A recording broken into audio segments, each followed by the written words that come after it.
একটা বীজ, একটা গাছ, একটা গাছের চারা যদি লাগান, গাছের চারাটা লাগাইয়া কি আপনারা বাজ্যে বইতেন পরে এসে ফলটা তুলে লয়ে যান? এই যে ক্ষেত্র না আপনারা বাইগনের চারা, মোষের চারা ক্ষেত্র নাকি রুন তো ক্ষেত্র হওয়ার পরে কি করেন? এটা সার দেওয়ার লাগে, এটা মনিটা নিরান লাগে, পানি দেওয়ার লাগে, তারপর ওষুধ দেওয়ার লাগে। দেওয়ার পরে কি করতে হয়? এরপরে গিয়ে ফলটা পাওয়া যায় নাকি নাকি নাকি হচ্ছে আগে বীজটা ফালাই দিয়ে ঘুমায় থাকে 6 মাস পরে গিয়ে দাঁড়ি তুলে লয়ে যায় যায়। তাহলে আমরা যারা এই রাজনৈতিক দলটা করছি, এটা দলের বয়স হচ্ছে 9 মাস। কয় মাস?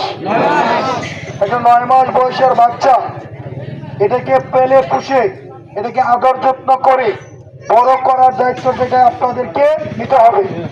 আপনারা যদি এই বীজটাকে যথাযথ সার দেন, এটাকে যদি মাচা দেন, এটাকে যদি বেড়ে ওঠার ব্যবস্থা করেন, তাইলে ইনশাল্লাহ এটার জাতটা যেহেতু ভালো, এটার বীজটা যেহেতু ভালো, কোনো গাছের বীজ যদি ভালো হয় তাহলে আমরা ফসলটাও কি পাবো? ভালো পাবো। একটা কথা আছে না যে যেই গরুটা ভালো, এটার দুধ কি হয়? ভালো হয়। বীজটা যদি ভালো হয় ফসলটা কি হয়? ভালো হবে, তাই না? এখন একই সাথে সাথে এর পরিচর্যাও কিন্তু করতে হবে না? এই যে সাপলা কলির দায়িত্ব আপনাদেরকে নিতে হবে।